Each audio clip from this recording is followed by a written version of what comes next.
Blog Talk Radio.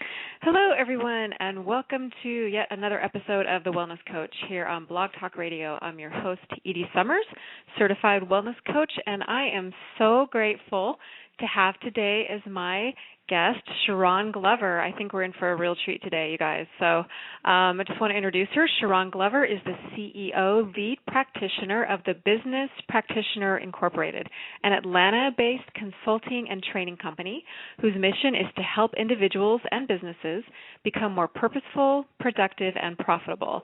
Since starting her company in 1999, Sheronde Glover has worked with numerous nonprofit and for-profit organizations teaching entrepreneurial concepts and principles, including the foundations of planning to create a healthy and successful business.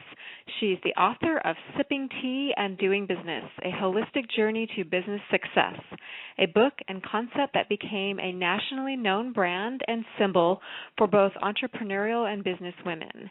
Sheronde encourages women to just be the woman you are becoming and to create bold, balanced, and brilliance in both life and business. Sheronde is the organizer and producer of the Holistic Body and Business Boot Camp, designed to help women create wholeness in both body and business.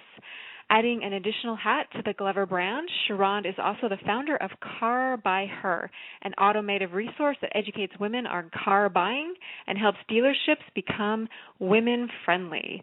Sheronde holds a BA in psychology with a minor in communications and a Master of Education in counseling and educational psychology from West Georgia College.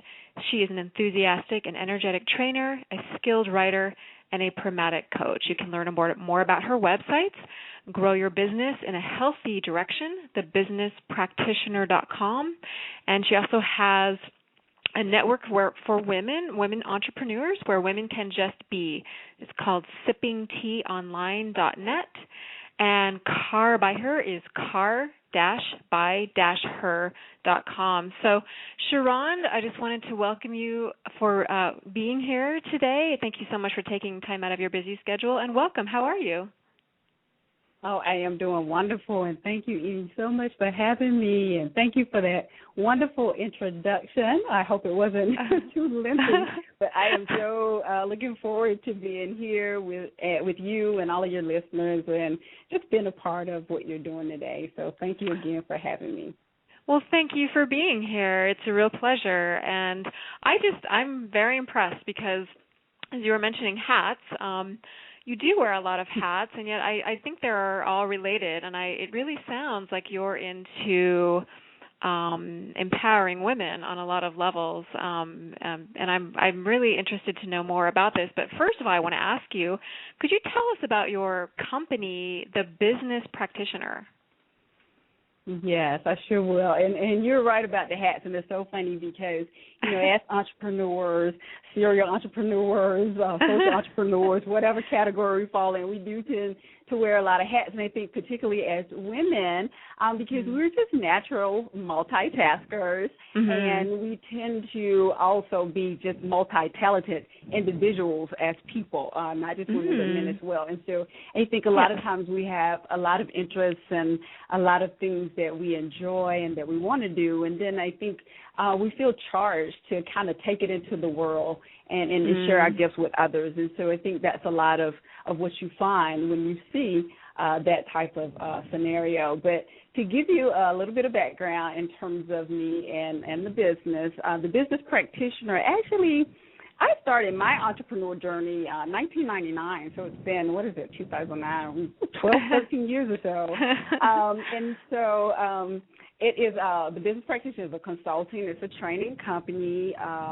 We work a lot with or specifically I work with small business owners, I work with nonprofit agencies and organizations.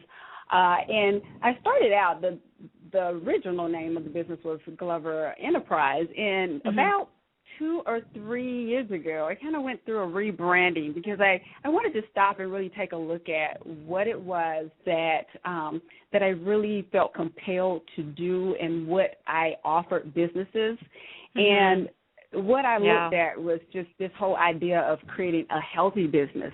And I define a healthy business as one that's purposeful, productive, and profitable. So when you think of business or even when you think of us as individuals, we want to be more purposeful. We want to make sure we're productive, our employees are productive, that we are productive, and that we're profitable in terms of not only finances, but what we're able to contribute and give to the world and to what we do to our customers and our clients. And so that's kind of it in a nutshell. The training, both personal and professional development training, I do a lot in the areas of strategic planning as well as marketing, to include marketing research, marketing communications, and just general brand marketing. That sounds fabulous, Sheronde. And first of all, I love the idea of being creating a healthy business.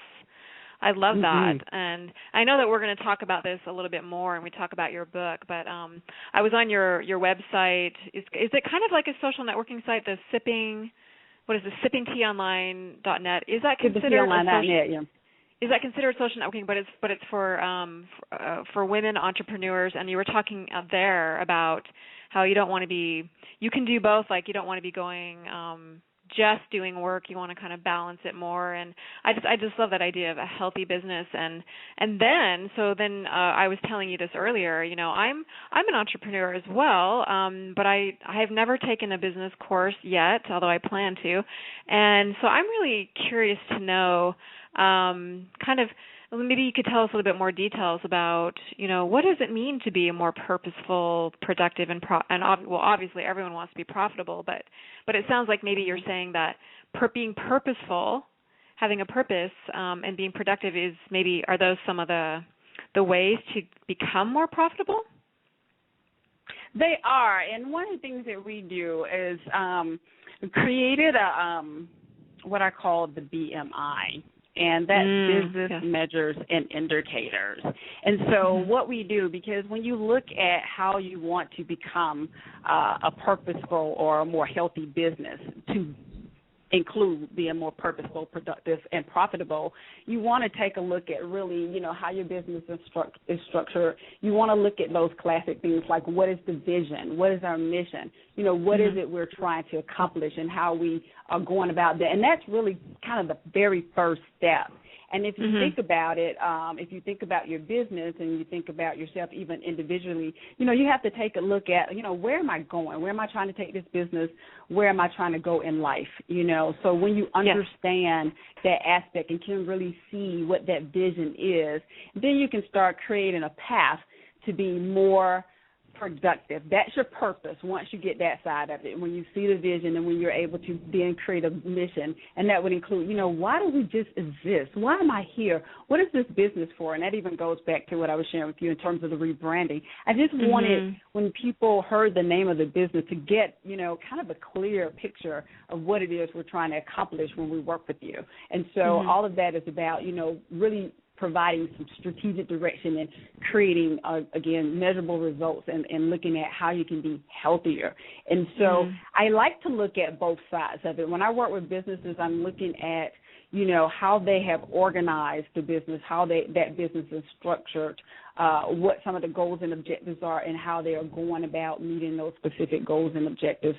So what I decided to do was, again, I created this BMI. You know, if you go from a physical standpoint, if you think about health, then we have the BMI, the body mass index, that kind of gives us a little indication of where we are on the scale in terms of our fitness level. And then I decided I wanted to do kind of a little adjunct to that on the business side, so that businesses can kind of take a look at where they are, you know, in terms of the health scale, in terms of their business. So I ask questions like, you know, do you have a strategic plan? Do you have a business plan? Policies and procedures. Some of those basic things that you need to begin structuring your business so that you can be all of those things that we talked about: purposeful, productive, and profitable. And Sheronde, something that I was just, like I said, I've been an entrepreneur for a few years now, and something I'm just starting to learn now is that a business is a system. Is that correct? Yes. I mean, I did not know that. I did not, and this changes my whole perspective. And going along with that, like having a business plan. Exactly. And I missed what you just said about the business plan. Yes. Well, I was just thinking, isn't that kind of related to that a business is a system, and part of that system is having that business plan in place, so that, and also like you were talking about your vision and having the right branding, so that you have like a framework, right?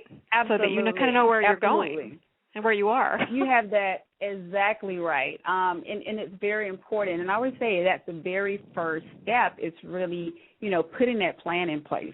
And we do a lot in the area of strategic planning, and that, you have strategic plans, you have business plans, you have a marketing plan, you have action plans. They're all planning tools, and they have slightly different functions, and it really kind of depends on where you are in the business, where you are in terms of your organization, what you're trying to accomplish in terms of which one you're looking to put together. But I love the fact that you understand the idea of processes and systems, and that's one of the things that we have on the BMI. Business processes are documented and can be readily duplicated by staff and others.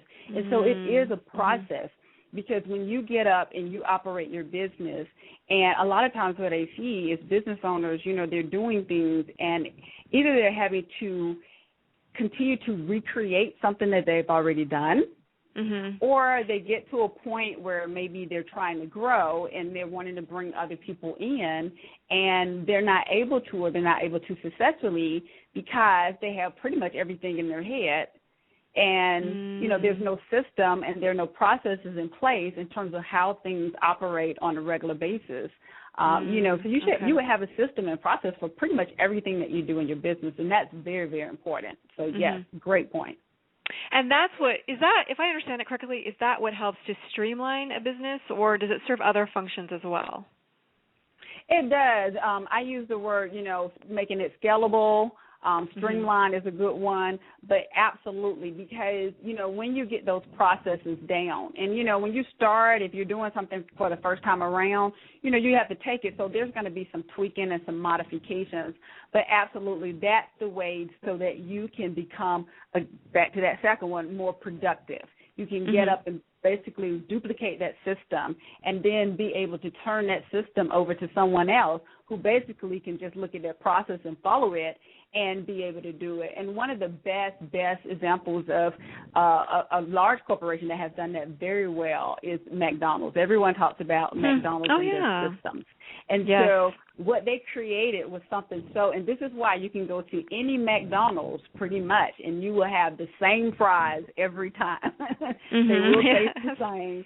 All of the food will pretty much taste the same, and that's because they created a system where, and if you've ever been in the fast food, and I'm not promoting because I'm about healthy, and I'm not promoting, but I'm just giving an example here. But, if you go in, if you've ever seen them, take the fries, it's so funny because you can sit there and literally you'll see them put the little light on. They have a certain amount of time that they put the fries in the grease. They come out, they dump them, they put the salt on them. They have a system. They put them in the package, and I mean it's a process in the system, and it operates the very same way in any McDonald's you walk into. So you're absolutely right. There's something about that, knowing that a business is reliable, and that so that the consumer can they want to be able to trust who they're buying from, right? So I think that's it seems to me that's one of the reasons that a system is important to have it in place. But when you're mentioning McDonald's, it's so interesting because I just watched a documentary on McDonald's, and they went through. I mean, I think they've always been obviously a profitable business, but they did have a period where they went through a slump, but then they responded to their consumers and they started offering more healthy options on their menu, and then I think that sent their profits they started going sky high again. So I think that's so interesting because that kind of talks about, or that kind of brings us to the point of branding.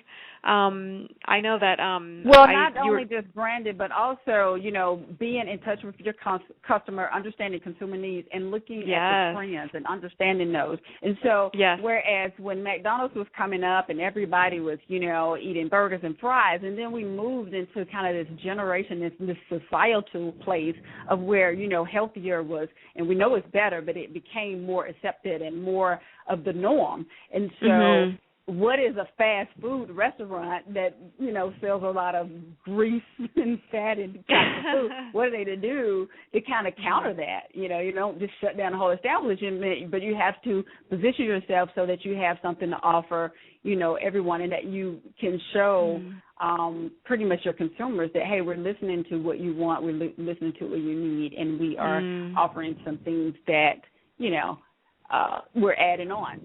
And that kind of brings me to the question, Sheronde. This is something that I think that a lot of entrepreneurs are trying to figure out, and this is kind of one of the things that you definitely face when you become an entrepreneur is how do you connect with your what's known as your target audience. Do you have any suggestions or tips for people, especially entrepreneurs? And then I know we're going to talk in particular about female entrepreneurs here in just a little bit, but just tips in general, just entrepreneurs in general. Yeah, I think the very first step is really understanding who that consumer is. And what I recommend people do is I have a form. It's called the, ideal client profile. And so a lot of times the problem business owners have with reaching that consumer is they don't really know exactly who they're targeting. They don't, have a specific market or niche. And so you hear of people a lot of times, and you'll have a conversation. You say, well, who is your ideal customer? And they'll say, anybody. Oh, anybody can use this product. Well, no. No. Maybe they could, but you cannot. You're not trying to market to anybody and everybody. And as a small business owner, you don't have that type of budget to have that kind of reach. And so you have to get very, very specific, and you have to narrow things down and really understand. And one real good trick that I've read about and it works very, very well is if you could think of your client and literally give them a name almost and really begin to, so when you do things like your marketing communications, you literally write into that particular person, that individual. And so most people, they're trying to grab everybody, but that's not your ideal client.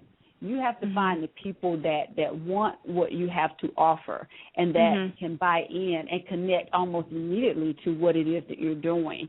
And when you try to generalize, what happens is, you end up with, the people that you don't really want. They're not the people that are best suited for what it is you have to offer. So I recommend people, instead of trying to chase down everybody, take some time to really sit down and, look at, okay, what does this person look like? Who are they?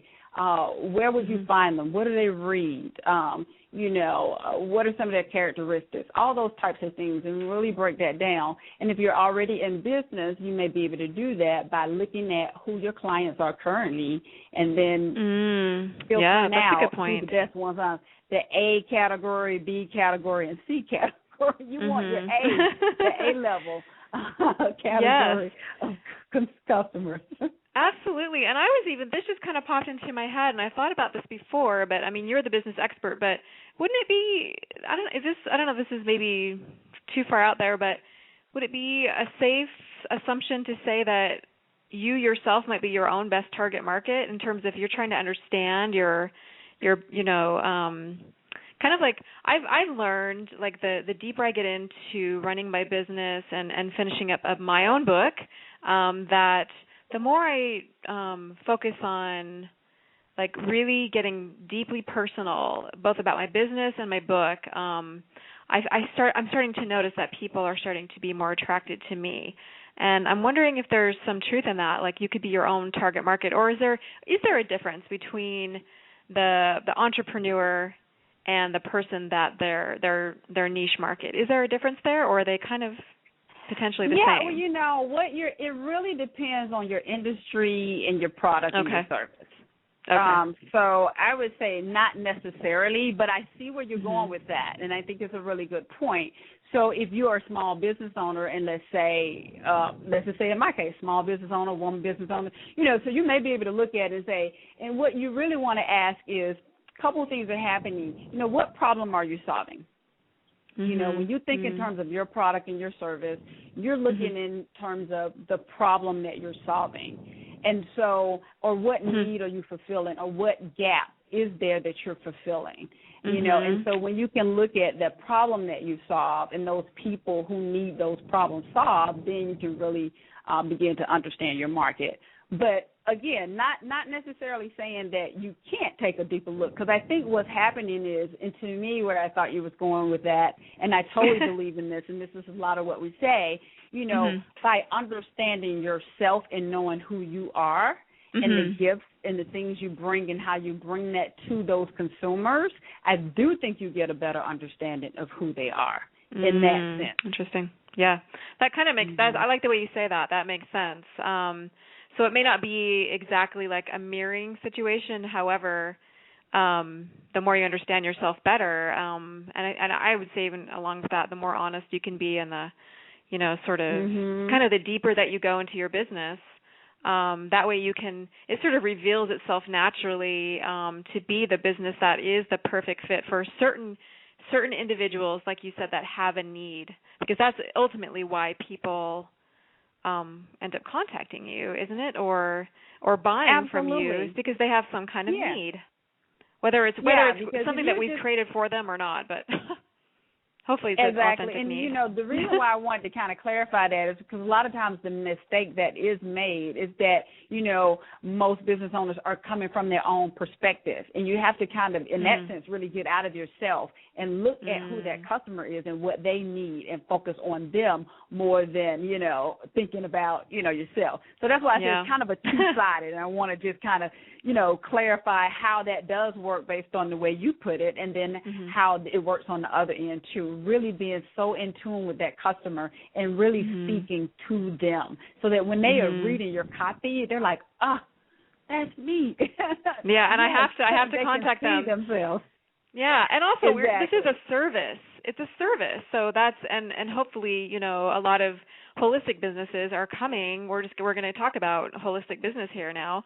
Are coming from a place of doing this out of service, as opposed to creating some kind of artificial need that people need. Like there's a genuine need out there that people have for your service. Exactly. And so this comes from an authentic place. So on that note, you wrote a book called Sipping Tea and Doing Business, which I just absolutely love that title.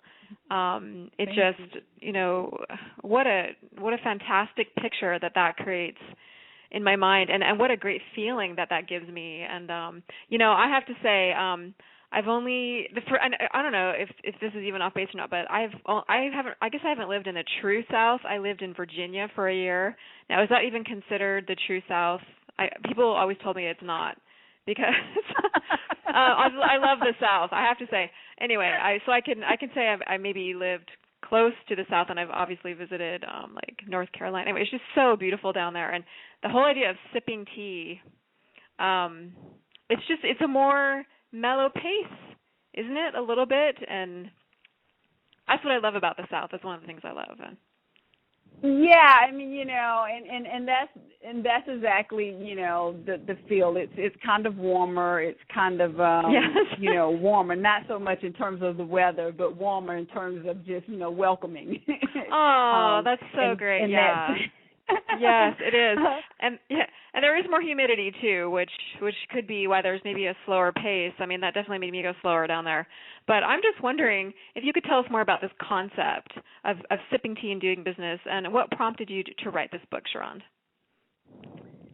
Well, it's really interesting, because I was listening to your comments and what you were saying, and I thought, you know what, it has nothing to do with the South, because okay. and I was explaining this, and I'll share this with this whole idea of this book, but really the concept it's just so interesting. I co-authored the book with a really good friend and colleague. And at the time, we had, both business owners, and I'm a relatively, you spoke of it, you said you're kind of a new business owner. Yes. I was new in the tradition of, there were no, entrepreneurs in my family. So this was kind of a new concept when I was, getting started and doing this. And so there was a lot to be learned. And it's a lot out there, and it's so interesting because, many of the books, and now it's totally different because, again, keep in mind, let's see, this book is, wrote this about 2001, I think. It's been a while since the book first came out. But what's interesting is that, you see a lot of business books. A lot of times when you think about business books, you think of these big, kind of overwhelming, intimidating books. And what I really wanted to be able to do from a business perspective is I wanted to answer a lot of the questions that business owners had. And basic questions, like you said, do I need a business plan? Because a lot of people think, well, I'm not trying to get investors or funders or whatever. I don't really need a plan. Yes, you do. I need to know how to market my plan more effectively. Okay, I need to know how to structure my business. So we wanted to address those types of questions. And so I kind of started this idea of writing this book, and I connected with, as I shared, my co-author, and I just kind of said she's an attorney, so I thought let's write this book and let's put some information together. And we were literally sitting around. I mean, we were having what we call one of these marathon meetings. It's like this every day, and all of a sudden it was kind of like you want a cup of tea, and it was like eureka. Eureka. And that was kind of eureka. There's our concept. The birth of this concept. Exactly. So great. And it was amazing because from there it was just this whole culmination of ideas. In the book we talk about, we take you into the tea room and we talk a little bit about the whole idea of tea and the fact that it's medicinal and it's calming and it's relaxing and those types of things. We talk about the steam room, the challenges of business. We take you in the boardroom, so we kind of take you through this journey throughout the book. And using the concept of tea, and it's both literal, as well as figurative, because it really is more of we always said it was more than a book, but it was just this mindset. It was this idea of how can we do business and not drive ourselves crazy, not get so overwhelmed with the process, not get so stressed out, and a lot of times as women, we take so much on, and we take on our stuff and we take on everybody else's stuff. And so when you think about the woman in business, and one of the things we want to say too is you know what? We don't have to do a business like a man. We can do business like ourselves. And that goes back to that trueness and that really defining and understanding really who we are and just embracing who we are naturally and being, doing what we do best and being able to project that in a way that was comfortable and with confidence. And so that's kind of how the whole idea kind of birthed itself. Interesting. So So this is interesting. So we're talking now about how it's potentially a little bit different for some women to do business than what's been considered sort of the standard way of doing business. And this is, and maybe it has a little bit more of a holistic bent to it. Would that be safe to say? I agree, yes. Okay. Yes, absolutely. So this is something that I'd love to explore more with you, Sheronde. We're going to take a break. It's the bottom of the hour, and we'll be back in just a few moments. You're listening to The Wellness Coach on Blog Talk Radio. We'll be right back.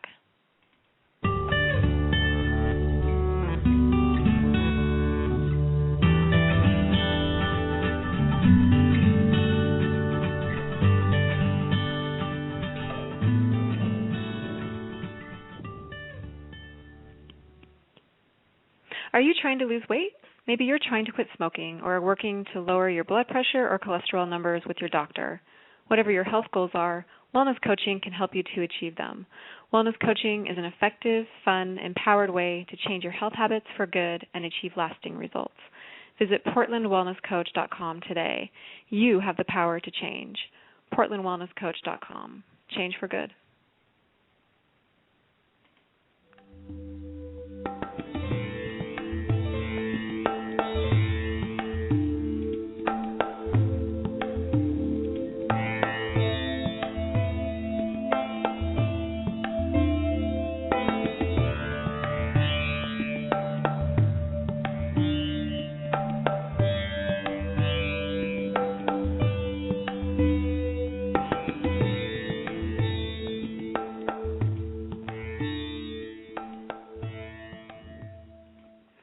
Hi, everyone. Welcome back to The Wellness Coach on Blog Talk Radio. I'm your host, Edie Summers, and my guest today is Sheronde Glover. She is the CEO and lead practitioner of the Business Practitioner Incorporated, an Atlanta-based consulting and training company whose mission is to help individuals and businesses become more purposeful, productive, and profitable.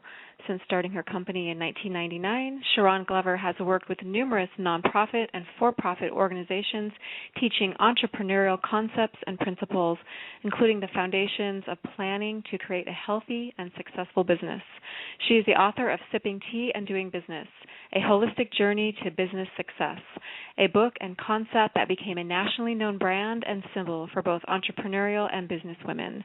Sheronde encourages women to just be the woman you are becoming and to create bold, balanced brilliance in both life and business. Sheronde is the organizer and producer of the Holistic Body and Business Boot Camp, designed to help women create wholeness in both body and business. So, Sheronde, I was wondering if you could tell us, I'd love to talk more about this idea of doing holistic business, and also could you tell us more about your Holistic Body and Business Boot Camp?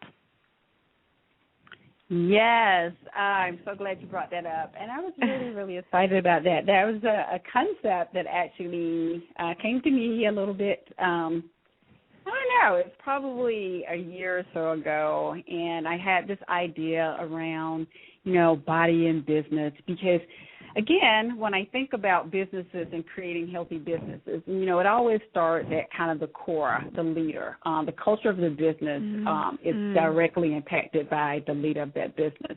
And so if you're not a healthy individual, it's going to be hard to have a healthy business.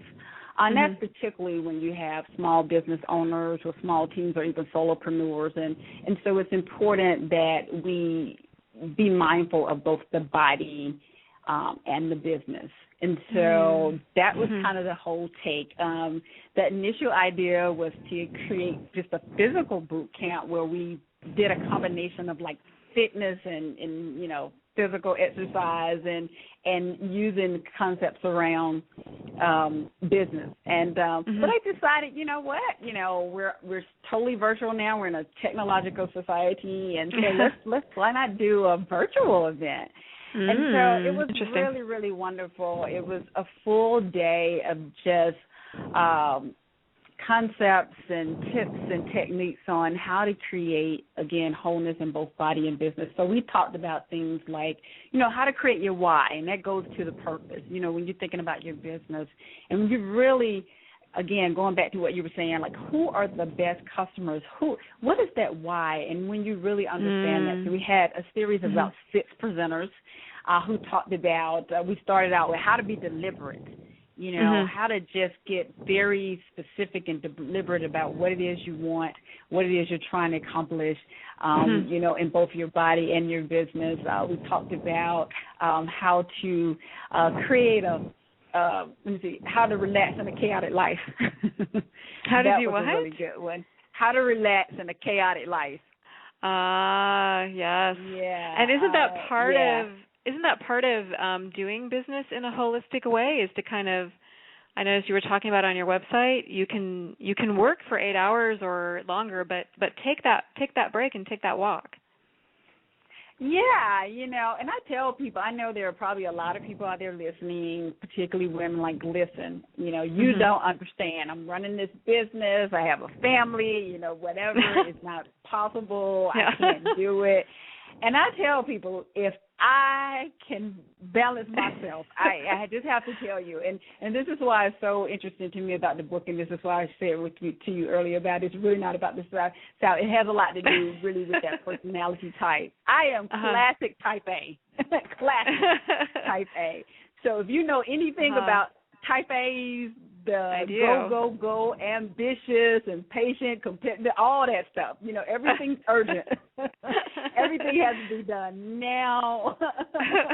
And so it was so funny. And I say to people, you know, I embarked on this journey of writing this book, and I was writing it, and I was like, you know, because I'm real big on just educating and sharing. If I learn something, I want to share it with everybody. So I'm like, oh, you know, I've learned all this stuff. I need to put it in a book because somebody else can use it.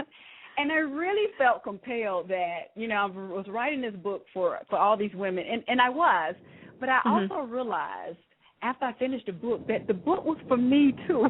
Isn't that funny how that works out? For me, it was hilarious. Yes, I'll tell you, like the first 3 years, I think, of my business, I just literally, it's almost like I came up to breathe, and I didn't realize that. I mean, I was so engrossed. I mean, I stopped everything. I mean, one of my, you know, some of my favorite pastimes, I'm a tennis player, and that was one of those things. I mean, it's recreational, it's social, it's physical, it's all these things. I stopped playing tennis. I love to read, but I love leisurely reading. I mean, the only thing I would read were business books because I'm just an avid reader. And I was, you know, business books. And when I came back up for air and was able to sit down and leisurely read, I thought, oh, wow. What a revelation. Missing something. Yeah. This is great. Yeah. Yeah, it's so that balance. It's really important to find that, yeah. And one of our presenters at the boot camp was this great lady, Gigi, and she talked about one of the things that she's done. She was the classic type A as well, you know, working the business and whatever. And she really, you know, started realizing that it was impacting, you know, her family life, her marriage and all of that. And so she's created this whole concept and idea around dinner time. And so she talked to us about how to build better family communications through dinner, and how to not just, you know, make a living, but to create a life. And that's so important. And it doesn't take, you know, it doesn't take all this. It's just a matter. And when we think of sipping tea and doing business, I mean, it's just like a little small indulgence. I mean, you'd be amazed at, you know, just how relaxing a cup of tea can be. And, you know, that's 10 or 15 minutes. Just some downtime, just to breathe. We say relax, just breathe. Just breathe. And also, this is something I just kind of realized recently, Sheronde, is that we need that downtime in order to process everything that we've either just, you know, taught to other people or experienced ourselves. Downtime is crucial. Not only for the recovery process and for relaxation, but it's also just to process the information. It's almost like taking a test. You don't want to stay up. You won't do the best on a test if you stay up all night. You've got to get some rest. Exactly. And then you're going to do better on your test or your business, for that matter. Yeah, it's like reflecting, re-energizing, you know, repositioning even. So absolutely, you have to have that time to just sit back and just kind of regroup and really take a look at, you know, where you've been, where you are, and where you're going. And that's very important in business and just in life in general. You know, where am I right now? What's going on? What's taking place? You know, where am I really trying to go? And moving into, you know, moving into who you are really. And staying connected with, you know, the trueness of who you know, just tapping into who you are and really who you're becoming. And I talk a little bit about that, particularly with women, because I do hear a lot of times women say things like, you know, I was doing this and I've been real successful in this, and this, or I was doing that, you know, but that's not really where they are right now. And they want to move into these other places, but they're still really hanging on to a lot of what used to be. And there's a little statement I think we say in the book, it's, you know, it's true, you're not who you used to be. And that's because as we continue to grow and develop and experience, you know, we evolve and we change, and we're supposed to. And so a lot of times we get really stuck. And, again, that goes back to what we do a lot in terms of that strategic planning. We really help people get out of stuck by helping them take a look at, again, where they are, where they're trying to go, and really tapping into who they're becoming and who they naturally are, and how to position themselves, in business and in life in that aspect. And when you talk about the corporate culture, and it seems to me that the corporate culture is changing. And then we've been talking about how, wellness programs, for instance, are becoming a part of the corporate culture, and that's a process of evolution in itself, right there, I think. And also the idea of doing holistic business, creating, and I think this is where maybe our natural instincts as women can be really helpful in creating that new type of corporate culture, or even just entrepreneurial culture. What do you think about that? Just sort of using the natural, the feminine entrepreneurial spirit. Absolutely. I totally agree with that. And you're right. It's just being so much better received now. And everyone really, I think a lot of corporations are really adopting that philosophy, and they really understand. And that's why you hear things like, family-friendly corporations, because they really are seeing that they benefit more when they have healthier, productive individuals on staff. And when they are able to allow people to have that time to balance their lives, that they really can be more valuable assets to the company in that way. Absolutely, because and I think I've just learned that health is not just physical; it's mental, emotional, and spiritual. So it's when we bring all of that together, that's when true health happens. And I would say that it sounds to me like that's sort of the direction that businesses are heading as well, in order to survive in the new type of commercial climate that we're in, or economic climate that we're in. What would you say about that? Yeah, I agree, and I love that definition, because that's the one I use as well when it talks about, the fullness of health. Not just the when you think of, health and fitness and things like that, it's like not just the absence of disease, but it's that total, complete, mind, body, spirit, mental, physical, as you mentioned, totality of it all. And so, yeah, I totally agree that things are moving in that direction, because people understand the impact and the benefit that it really just has on the workforce in general. And then I'm not sure if we've already covered this, but you would talk about the holistic journey to business success. And why do you think it's important for individuals, business owners, and women in particular to adopt this philosophy? Well, again, I think to be able to just understand the idea around, what's really important. And I think when I look at holistic, when I look at the idea of balance, some people, like I say, don't believe it's obtainable, whatever. But I think you have to define it for yourself. You have to understand what it means for you individually. But I think it's important because, we only have so much time to be here. And in that time, we want to fulfill our visions and our missions and our purpose.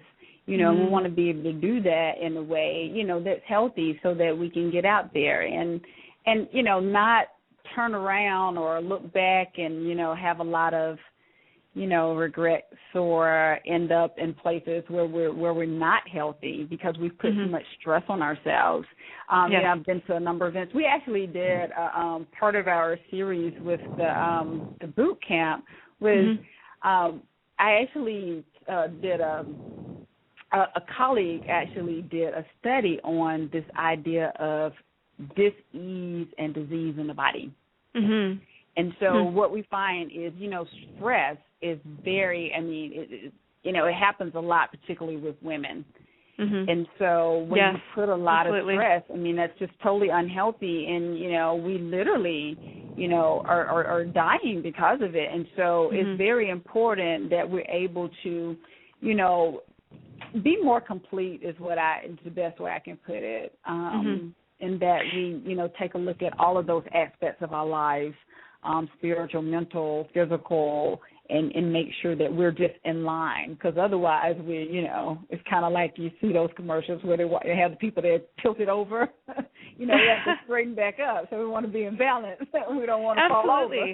And I think that stress plays such a huge role in all types of workplaces and work environments. Don't you think? Both corporate and also, for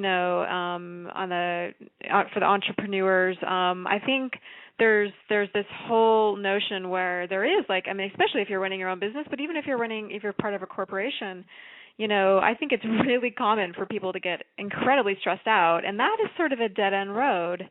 Isn't it? Isn't that part of what we're trying to? And things like. Go ahead. And again, you have a lot of disease factors. Heart disease is one of the largest killers of women. It's like a silent killer, and you see that. I actually attended an event. I think February. Was it February? I think that was Heart Month. And I attended an event, and there was a young lady there, like in her 30s or so, and she talked about, how she had recovered from a stroke, and there was no history, there were no, disease type onset issues within her family. She said when they really just looked at it and broke it down, it contributed by just all the stress in her life. She was in a corporate environment. She literally left that environment. She actually started a business, and it's a more, it's just a better situation for her now because she's able to do that. So it's a big factor. And most of the time, and now, there's going to be some stress, and then, of course, there's the good stress and the bad stress or whatever. So it's all about management of it. But when we put ourselves on overload, which a lot of times we do, that's when we really have to be careful. And the other thing, too, is we really have to recognize the signs, because I think a lot of times we don't, we just go about our day, something's going on, we have a headache, or we're not, feeling well physically or whatever. And women typically, we're the ones that we don't stop. We'll just say, oh, we'll be okay because you need to cook and you need to run this errand and you need to get this proposal to this potential client and all those different things. And so we have to give ourselves, and we do that with the book, and I do it right here on the show, give you permission to take that break that you need, to just stop, breathe, take 10 to 15 minutes, relax your mind, relax your body, and really begin to recognize. And I think the other side of that is, it comes in that support that we're able to get from the people in our lives, our families, our colleagues, so it's important that we support each other in that process as well. And also that kind of, this is what you were talking about, is you're talking about sipping tea, taking that break, and not, as opposed to drinking coffee, right? Because why tea and not coffee, Sheronde? That's just kind of funny, because I think about that. And it's interesting because, again, tea is medicinal. A friend and colleague of mine talked one time about the difference in the coffee drinkers and the tea drinkers, and she said, it's funny, you see people that drink coffee, they're just kind of wired and kind of, more stress off the seat kind of thing. But when you see the people that drink tea, they're just more calm, a little more relaxing. So it's kind of funny. And an interesting story around that, I was doing a training.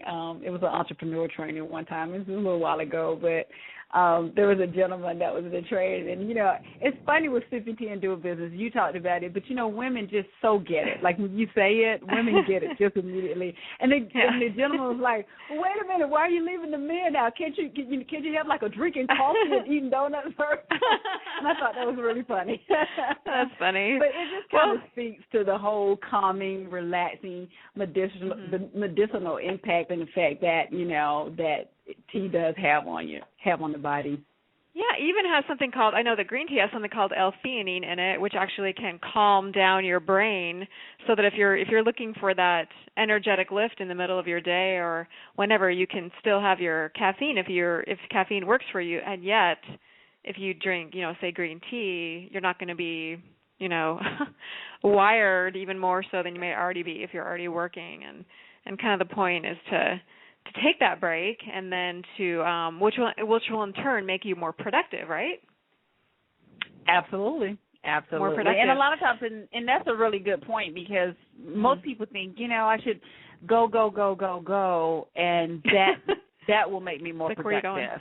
When a lot of times, really, the body, if you take that time to actually stop and take a break, you're actually going to be much more productive afterwards. I think that's the paradox.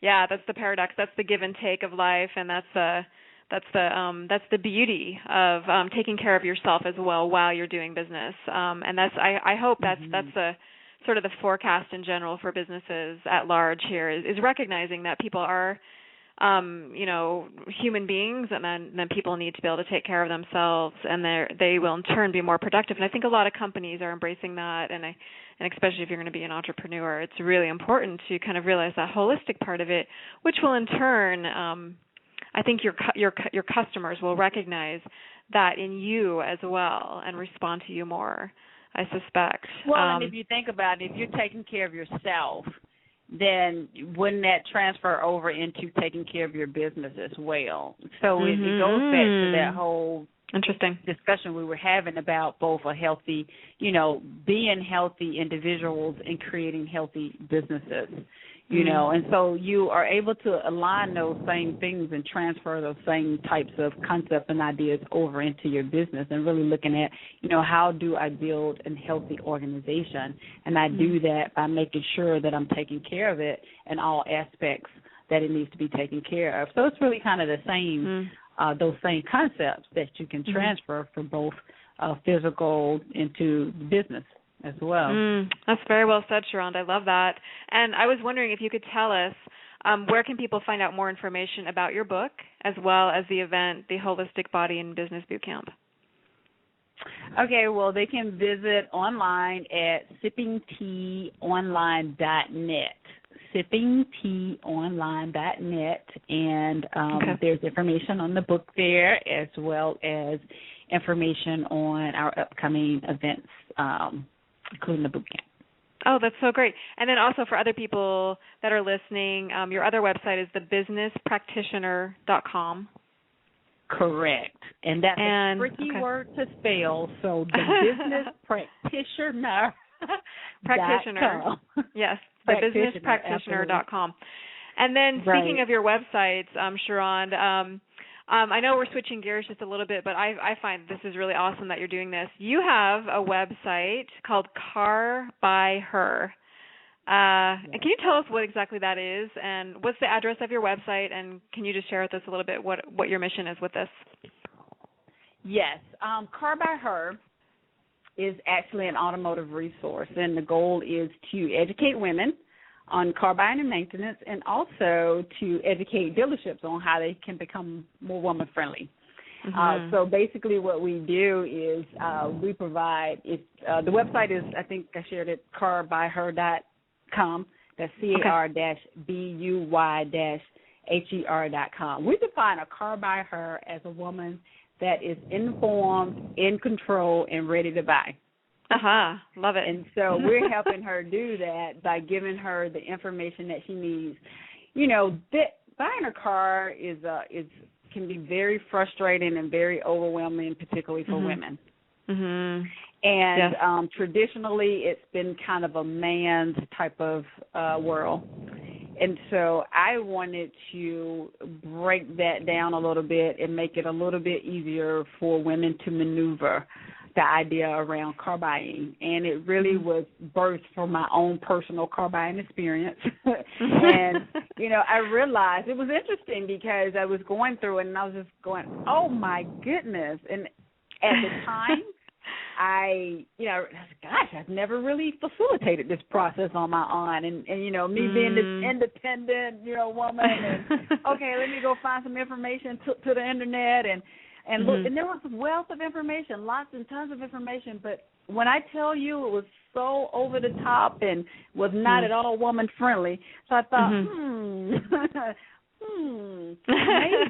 maybe we could simplify. Maybe we could make this better for women. So we've embarked on this process to do that. Yes, absolutely. And to just kind of break down the barriers, bridge the gaps a little bit between the female auto consumer and that dealership, so that, both can be educated on what the other needs. And so that's what we do. We've done it again with articles and tips on the website. We have a report for women, 10 common mistakes women make when buying a car. We've offered auto clinics in the past, full female auto panel talking about financing. You know, we even had a female mechanic auto, buying and things like that. And for the dealership, we do offer a training program for them as well called How to Build a Woman-Friendly Dealership. So we're out there just trying to provide them with information and sharing reports and things with them too, and, you know, just letting them know what women need and their experiences when they come into the dealership. I think that is so great, Sheronde. And also, you were talking about, it's also about maintenance. You give some tips on how to maintain your car. We do talk a little bit about that. We have articles on there about how to, you know, things to look for. I mean, it's so enlightening with our clinic when you come in, because most women know very, very little about their cars. But statistically, women are the ones that take their cars into the service centers, even if they're, you know, married or whatever.